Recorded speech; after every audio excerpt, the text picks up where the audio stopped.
Hi hello ಎಲ್ಲರಿಗೂ ನಮಸ್ಕಾರ. ಇವತ್ತಿನ ಒಂದು ವಿಡಿಯೋ ಬಂದು ನಾವು ಬಸವನ ಗುಡಿಗೆ ಹೋಗ್ತಾ ಇದ್ದೀವಿ. ಯಾರ ಮದುವೆ ಇದೆ ರಿಸೆಪ್ಷನ್ ಅಂತ ಹೇಳ್ತೀವಿ. ವಿಡಿಯೋನ ಕೊನೆವರೆಗೂ ನೋಡಿ.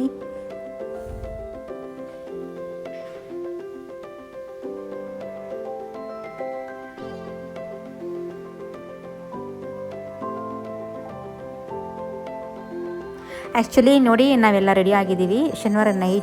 ಶುಕ್ರವಾರ ನೈಟ್ ರಿಸೆಪ್ಷನ್ ಇತ್ತು. ನಮ್ಮ ಹಸ್ಬೆಂಡ್ ಅವರ ಕಲೀಗು ನಾಗರಾಜ್ ಸರ್ ಅಂತ. ನನ್ನ ಮಗಳು ನೋಡಿ ಇವಾಗ ಪಿಂಕ್ ಕಲರು ಗಾಗ್ರಾ ಅಂದರೆ ಗೌನ್ ಹಾಕ್ಕೊಂಡಿದ್ದಾಳೆ. ಸ್ಲೀವ್ಲೆಸ್ ಡ್ರೆಸ್ಸೇ ಹಾಕ್ಕೊಂಡಿದ್ದಾಳೆ. ನಾನು ಜಾಸ್ತಿ ವಿಡಿಯೋ ಮಾಡಿಲ್ಲ ಅವ್ರನ್ನ. ಈಗ ನೋಡಿ ನಾವು ಹೊರಡ್ತಾ ಇದ್ದೀವಿ. ಆ್ಯಕ್ಚುಲಿ ಶನಿವಾರದ ಒಂದು ಈವ್ನಿಂಗ್ ವ್ಲಾಗ್ ಅಂತಲೇ ಹೇಳ್ಬಹುದು. ಇನ್ನು ಕಾರ್ ಹಸ್ಬೆಂಡ್ ಬಂದು ಅವರೇ ಬಂದು ಪಿಕ್ ಮಾಡ್ಕೊಂಡು ಹೋದರು. ಯಾಕೆಂದರೆ ಅವರು ತುಂಬ ನಮಗೆ ಹೆಲ್ಪ್ ಮಾಡಿದ್ದಾರೆ ಅಂತಲೇ ಹೇಳಬಹುದು. ಆ್ಯಕ್ಚುಲಿ ಅವರಿರೋದು ಬಸವನಗುಡಿ ಹತ್ರ, ಮನೆ ಕೂಡ ಅಲ್ಲೇ ಇದೆ ಅನಿಸುತ್ತೆ. ಒಂದು ಗಂಡು ಮಗು ಒಂದು ಹೆಣ್ಮಗು. ಇವಾಗ ಹೆಣ್ಮಗುಗೆ ಮದುವೆ ರಿಸೆಪ್ಷನ್ನು. ಅವರು ಬ್ರಾಹ್ಮಣರು. ಬೆಳಗ್ಗೆನೇ ಮುಹೂರ್ತ ಆಗಿದೆ. ಶುಕ್ರವಾರ ಬೆಳಗ್ಗೆ ನೈಟ್ ರಿಸೆಪ್ಷನ್ ಅಂತ ಹೇಳಿದರು. ನಾನು ಈ ಥರ ಸ್ಯಾರಿನ ಪ್ರಿಪೇರ್ ಮಾಡಿದ್ದೀನಿ. ನಂಗೆ ತುಂಬ ಇಷ್ಟ ಈ ಸ್ಯಾರಿ. ಯಾಕೆಂದರೆ ಈ ಸೀರೆನ 2016ರಲ್ಲಿ ನನ್ನ ಹಸ್ಬೆಂಡ್ ಕೊಡಿಸಿದ್ದು ನನಗೆ. ನಮ್ಮ ಕೊನೆ ಮೈದನೇ ಮದುವೆಗೆ ನನ್ನ ಹಸ್ಬೆಂಡ್ ನನಗೆ ಕೊಡಿಸಿದಂತಹ ಸೀರೆ. ನನಗೆ ತುಂಬ ಇಷ್ಟ. ವೆಯ್ಟ್ಲೆಸ್ ಇದೆ. 5,000 ರೂಪಾಯಿ ಸೀರೆ ಇದು. ಸಾಫ್ಟ್ ಸಿಲ್ಕ್ ಅಂತಲೇ ಹೇಳ್ಬೋದು. ಆರೆಂಜ್ ವಿತ್ ಅಂದರೆ ರೆಡ್ ಆರೆಂಜ್ ವಿತ್ ಪಿಂಕ್ ಕಾಂಬಿನೇಷನ್ನು. ಉಟ್ಕೊಳ್ಳೋಕ್ಕೂ ತುಂಬಾ ಈಸಿ ಇದೆ. ನೋಡೋಕ್ಕಂತೂ ನೈಟ್ ಹೊತ್ತು ತುಂಬ ಚೆನ್ನಾಗಿ ಕಾಣುತ್ತೆ ಈ ಸೀರೆ. ಸೊ ನಿಮಗೂ ಇಷ್ಟ ಆಯಿತಾ? ಇಷ್ಟ ಆದರೆ ಒಂದು ಲೈಕ್ ಕೊಡಿ. ಸೊ ನಾವು ಆಲ್ಮೋಸ್ಟ್ ನಮ್ಮ ಮನೆಯಿಂದ 1 ಅವರ್ ಅಂತಲೇ ಹೇಳಬಹುದು. ಹಸ್ಬೆಂಡೇ ಬಂದು ಪಿಕ್ ಮಾಡ್ಕೊಂಡು ಹೋದ್ರು, ಮನೆ ಹತ್ರನೇ ಬಂದು. ಸೊ ಇವಾಗ ನಾವು ರಿಸೆಪ್ಷನ್ ಯಾವ ರೀತಿ ಇತ್ತು ಅಂತ ಕೂಡ ನಿಮಗೆ ಶೇರ್ ಮಾಡ್ತೀನಿ. ವಿಡಿಯೋನ ಕೊನೆವರೆಗೂ ನೋಡಿ. ಇನ್ನು ನಾನು ಹಿಂದೆನೇ ಇವತ್ತು ಕೂತ್ಕೊಳ್ಳೋದು. ಹಿಂದೆ 3 ಸೀಟು ನಂದೇನೇ, 3 ಸೀಟು ಅಂತಲೇ ಹೇಳಬಹುದು. ಮುಂದೆ ಕೂತ್ಕೊಂಡ್ರೆ ಮುಂದೆ ನಮ್ಮ ದೀಕ್ಷಾ ಹಿಂದೆ ಬಂದರೆ ಮುಂದೆ ಹೋಗ್ತೀನಿ. ಇಲ್ಲ ಅಂತ ಅಂದರೆ ಹಿಂದೆ 3 ಸೀಟು ನಂದೇನೇ, ಯಾವ ಕಡೆ ಬೇಕಾದ್ರೂ ಕೂತ್ಕೊಬೋದು. ಸೊ ನೋಡಿ ಇವಾಗ ಆಲ್ಮೋಸ್ಟು ಬಂದುಬಿಟ್ವಿ. ಬಸವನ ಗುಡಿ ಹತ್ರ ಬಂದುಬಿಟ್ಟು. ಹೋದ ವರ್ಷ ಕೂಡ ನಾವಿಲ್ಲಿ ಬಂದಿದ್ವಿ, ವಿದ್ಯಾರ್ಥಿ ಭವನ. ಅಲ್ಲಿ ಬಂದು ದೋಸೆ ತಿಂದ್ಬಿಟ್ಟು ಹೋಗಿದ್ವಿ ಅಂತ ಹೇಳ್ಬೋದು. ಬಟ್ ಈ ವರ್ಷ ನೋಡಿ ಆಲ್ಮೋಸ್ಟ್ ಚೌಲ್ಟ್ರಿ ಇದೇನೇ. ವಾಸವಿ ಸಮುದಾಯ ಅಂತ ಯಾರಿಗಾದ್ರೂ ಗೊತ್ತಿದ್ದರೆ ಕಾಮೆಂಟ್ ಮಾಡಿ. ಸೊ ಯಾರು ಹೊಸದಾಗಿ ನೋಡ್ತಾ ಇದ್ದರೆ ಸಬ್ಸ್ಕ್ರೈಬ್ ಮಾಡ್ಕೊಂಡು ನೋಡಿ. ಸೊ ವಿಡಿಯೋ ಇಷ್ಟ ಆದರೆ ಒಂದು ಲೈಕ್ ಕೊಡೋದನ್ನು ಮರಿಬೇಡಿ. ಚೌಲ್ಟ್ರಿ ನೋಡಿ ಹೇಗಿದೆ. ಇಷ್ಟ ಆದರೆ ಒಂದು ಲೈಕ್ ಕೊಡಿ. ತುಂಬ ಚೆನ್ನಾಗಿತ್ತು ಚೌಲ್ಟ್ರಿ ಮಾತ್ರ. ಸೊ ಬ್ಯಾಂಗ್ಳೂರಲ್ಲಿ ಮದುವೆಗಳಂತೂ ಸಖತ್ ಗ್ರ್ಯಾಂಡಾಗಿ ಮಾಡ್ತಾರೆ. ರಿಸೆಪ್ಷನ್ಗೆ ತುಂಬ ಖರ್ಚು ಮಾಡ್ತಾರೆ ಅಂತಲೇ ಹೇಳಬಹುದು. ಎಲ್ಲ ಚೆನ್ನಾಗಿತ್ತು. ಅಂದರೆ ಡೆಕೋರೇಷನ್ ಇರ್ಬೋದು. ಸೊ ಎಲ್ಲನೂ ತುಂಬ ಚೆನ್ನಾಗಿ ಮಾಡಿದರು. ಚೌಲ್ಟ್ರಿ ಕೂಡ ಹೊಸದಾಗಿ ಇತ್ತು ಅಂತ ಅನಿಸುತ್ತೆ. ಸ್ವಲ್ಪ ಕಾಸ್ಟ್ಲಿ ಇದೆ ಬ್ಯಾಂಗ್ಳೂರಲ್ಲಿ ಚೌಲ್ಟ್ರಿಗಳು. ನಾವು ತುಂಬ ಫಂಕ್ಷನ್ಸ್ನ ಅಟೆಂಡ್ ಮಾಡಿದ್ದೀವಿ ಬ್ಯಾಂಗ್ಳೂರಲ್ಲಿ. ನಮ್ಮ ರಿಲೇಷನ್ಸ್ ಇರಬಹುದು ಅಥವಾ ನಮ್ಮ ಫ್ರೆಂಡ್ ಸರ್ಕಲ್ಸಲ್ಲಿರಬಹುದು. ಸೊ ಹಾಗಾಗಿ ತುಂಬ ಬ್ಯಾಂಗ್ಳೂರಲ್ಲಿ ಮದುವೆಗಳಂತೂ ತುಂಬ ಸಿಕ್ಕಾಪಟ್ಟೆ ಖರ್ಚು ಮಾಡ್ತಾರೆ ಅನ್ಬೋದು. ಯಾಕೆಂದರೆ ಮದುವೆ, ಮನೆ ಕಟ್ಟೋದು ಇವೆರಡೂ ಗ್ರ್ಯಾಂಡಾಗಿ ಮಾಡ್ಬೋದು ನನ್ನ ಅನಿಸಿಕೆ ಪ್ರಕಾರ. ಇನ್ನು ಬೇರೆ ಏನು ಸಿಂಪಲ್ ಆದರೂ ಮಾಡೋ ಪರವಾಗಿಲ್ಲ.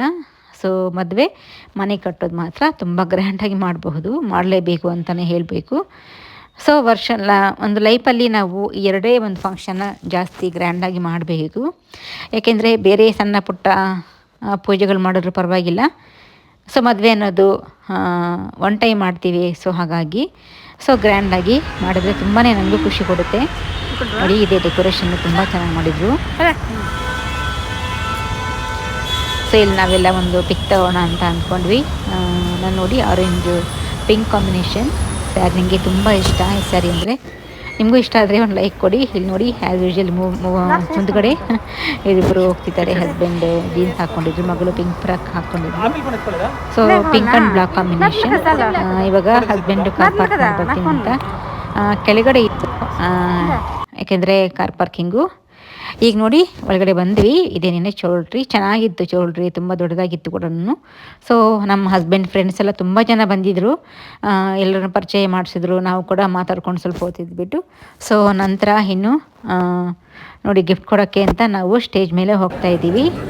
ಸೊ ಗಿಫ್ಟ್ ಎಲ್ಲ ಕೊಟ್ಟಾದ್ಮೇಲೆ ನಾನು ಹುಡುಗಿನ ವಿಡಿಯೋ ಮಾಡೋಕ್ಕಾಗಿಲ್ಲ ಫ್ರೆಂಡ್ಸ್. ಫೋಟೋ ತೆಕ್ಕೊಂಡಿದ್ದೀನಿ, ಆದರೆ ಕೊನೆಯಲ್ಲಿ ಶೇರ್ ಮಾಡ್ತೀನಿ.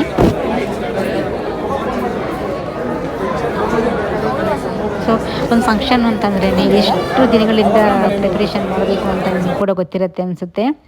ಒಂದು ಮದುವೆ ಅನ್ನೋದು ತುಂಬ ಕಷ್ಟವಾದಂತಹ ಒಂದು ಫಂಕ್ಷನ್ನು. ಎಷ್ಟು ತಿಂಗಳಿಂದ ಪ್ರಿಪ್ರೇಷನ್ ಮಾಡಿಕೊಂಡು ಈ ಒಂದು ದಿವಸಕ್ಕೋಸ್ಕರ ಎಷ್ಟು ಲಕ್ಷ ಕೋಟಿ ಖರ್ಚು ಮಾಡ್ತಾರೆ ಅಲ್ವಾ. ಸೊ ನೋಡಿ, ನಾವು ಇವಾಗ ಇಲ್ಲಿ ಬೊಫೆ ಸಿಸ್ಟಮ್ ಇಟ್ಟಿದ್ರು. ತುಂಬ ಚೆನ್ನಾಗಿತ್ತು ಅಡುಗೆ, ಎಲ್ಲ ಐಟಮ್ಸ್ ಇತ್ತು. ರೈಸ್ 3 ಥರ ಸ್ವೀಟ್ ಇತ್ತು, ನಂತರ ಗೋಬಿ ಮಂಚೂರಿ, ರೋಟಿ, ಕರಿ, ಪಲಾವ್, ರಸಮ್, ರೈಸ್, ಜಾಮೂನ್, ಪಾನಿಪುರಿ ಚೆನ್ನಾಗಿರಲಿಲ್ಲ ಫ್ರೆಂಡ್ಸ್, ಯಾಕೆಂದರೆ ಬಂಗಾರಪೇಟೆ ಪಾನಿಪುರಿ ಅಂತ ಹಾಕಿದರು. ಬಟ್ ಬಂಗಾರಪೇಟೆ ಪಾನಿಪುರಿ ಅಲ್ಲವೇ ಅಲ್ಲ. ನಾನು ಒಂದೇ ಒಂದು ಟೇಸ್ಟ್ ನೋಡೋಣ ಅಂತ ತಗೊಂಡಿದ್ದೆ, ಬಟ್ ತಿನ್ನೋಕ್ಕಾಗಿಲ್ಲ. ಕೊನೆಯಲ್ಲಿ ಐಸ್ ಕ್ರೀಮ್ ಕೊಟ್ಟಿದ್ದರು, ice cream with carrot halwa. ಅದನ್ನು ಸ್ವಲ್ಪ ಟೇಸ್ಟ್ ಮಾಡಿದ್ದೀವಿ. ಎಲ್ಲ ಟೋಟಲಿ ಫಂಕ್ಷನ್ ತುಂಬ ಚೆನ್ನಾಗಾಯಿತು ಅಂತಲೇ ಹೇಳಬಹುದು. ನಮಗೆ ಸ್ಯಾರಿ ಉಟ್ಕೊಂಡು ನಡೆಯೋಕ್ಕೆ ಕಷ್ಟ, ಬಟ್ ನಾನು ಉಟ್ಕೊಂಡಿದ್ದೀನಲ್ಲ ಸ್ಯಾರಿ, ಆ ಸ್ಯಾರಿ ಅಂತೂ ಆರಾಮ್ಸೆ ನಾವು ಪ್ರಿಪೇರ್ ಮಾಡಬಹುದು, ತುಂಬ ಕಷ್ಟ ಅನಿಸೋದಿಲ್ಲ. ಸೊ ಇದೇ ಇವತ್ತಿನ ಒಂದು ವಿಡಿಯೋ, ಒಂದು ರಿಸೆಪ್ಷನ್ ವಿಡಿಯೋ ಅಂತಲೇ ಹೇಳಬಹುದು. ಸೊ ನಿಮಗೆ ಇಷ್ಟ ಆಯಿತಾ ನೋಡಿದ್ದೀನಿ. ಚೆನ್ನಾಗಿತ್ತು ಊಟ ಎಲ್ಲ ಬಿಸಿ ಬಿಸಿಯಾಗಿ ಕೊಟ್ಟಿದ್ದರು. ಕೊನೆಯಲ್ಲಿ ಇನ್ನು ಮೊಸರನ್ನ ಊಟ ಮಾಡಿ ಮನೆಗೆ 10-10:30 ಬಂದ್ವಿ. Thank you so much watching my video. Thank you.